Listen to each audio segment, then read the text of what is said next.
புதிய தென்றல் நேயர்களுக்கு வணக்கம். நம்முடன் தமிழ் மாநில காங்கிரஸ் இளைஞர் அணி மாநில செயலாளர் திரு நிஷாந்த் மணிகண்டன் உள்ளார். அவரிடம் தற்போதைய விறுவிறுப்பான அரசியல் பற்றி விவாதிக்கலாம் வாங்க. வணக்கம். திரு சீமான் அவர்களைப் போல தனித்து நிற்கிற தைரியம் உங்கள் கட்சிக்கு இருக்கா? இல்லைன்னா எதிர்காலத்திலேயாவது அப்படி ஏதாவது பிளான் பண்ணி வச்சுருக்கீங்களா? இந்த தேர்தலுக்கு அந்த சூழல் இல்லை. அப்படி ஒரு சூழல் ஏற்பட்டால் தமிழக அரசியலிலே தனித்து நிற்க களம் காண வேண்டிய சூழல் ஏற்பட்டால் கட்சி தலைவர் அதை குறித்து பரிசீலிப்பார். உங்கள் கட்சி சார்பாக நிறைய நலத்திட்டங்கள் நீங்கள் செஞ்சுட்டு வரீங்க. இதுக்கு பணம் எங்கேருந்து வருகிறது? உங்கள் கட்சி தான் உங்களுக்கு பணம் கொடுக்குறதா இல்லை எப்படி? நீங்கள் பணம் வருதான்னு கேட்குறீங்க.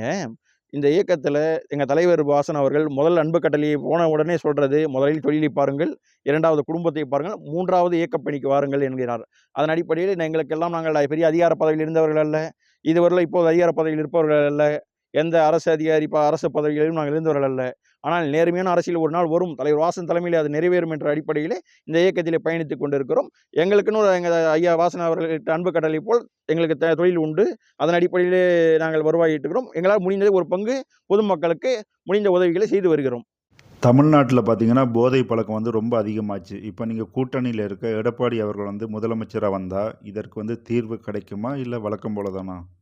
கடந்த காலங்களிலே மரியாதைக்குரிய ஐயா எடப்பாடியார் அவரின் ஆட்சி நடைபெற்றது. அந்த ஆட்சிகளிலே இந்த அளவுக்கு இவ்வளவு மோசமான நிலை தமிழகத்திலே இல்லை என்பது தமிழக மக்களும் நன்கு அறிவார்கள். அவரின் ஆட்சி காலத்திலே சட்டம் ஒழுங்கு எப்படி இருந்தது, இன்றைக்கு எப்படி இருக்கிறது என்பதை மக்கள் நன்கு உணர்வார்கள் என்று நான் நம்புகிறேன். ஒரு தலைமுறை இவ்வளோ தூரம் போதைக்கு அடிமையானது தமிழகத்திலே இருப்பது மிகவும் வருத்தத்துக்குரிய நிகழ்வு. இது நிலை மாற வேண்டும். அப்பொழுது இந்த நிலை மாற வேண்டும் என்றால் சட்டம் ஒழுங்கு கட்டுப்பாடோடு இருக்க வேண்டும். சட்டம் ஒழுங்கு கட்டுப்பாடோடு இருக்க வேண்டும் என்றால் வலிமையான வலுவான ஆட்சி அமைய வேண்டும். சட்டம் ஒழுங்கை முழுவதும் தன்னோட கைக்குள் வைத்து மக்கள் நலனை கருதுகின்ற மகத்தான ஆட்சி அமைய வேண்டும் என்றால் அது இந்த என்டிஏ கூட்டணி ஆட்சி அமர வேண்டும். ஐயா எடப்பாடியாரின் முதலமைச்சராக இருப்போது இந்த பிரச்சனை முழுமையாக தீர்க்கப்படும் என்று நம்புகிறேன். ஐயா எடப்பாடி பழனிசாமி அவர்கள் முதலமைச்சராக வந்தால் மக்கள் என்ன மாற்றத்தை எதிர்பார்க்கலாம்?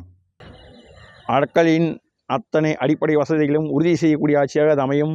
அதே போல் வேலைவாய்ப்பு, கஞ்சா போன்ற தீய பழக்க வழக்கங்களுக்கு மாணவர்கள் ஆளாவதை தவிர்க்கக்கூடிய, சட்டம் ஒழுங்கை சரி செய்யக்கூடிய நேர்மையான நிர்வாகத்தோடு நெறியான ஆளுமையாக அந்த ஆட்சி அமையும். மகத்தான ஆட்சி அமையும். இளைஞர்களை போதையிலிருந்து விடுவிக்கக்கூடிய நல்ல ஆட்சியாக அது அமையும். உங்கள் கூட்டணிக்கு மக்களிடையே வரவேற்பு உள்ளதா? அடுத்த கட்ட நடவடிக்கை என்ன? எங்களுடைய கூட்டணிக்கு மக்கள் மத்தியிலே அமோக வரவேற்பு உள்ளது.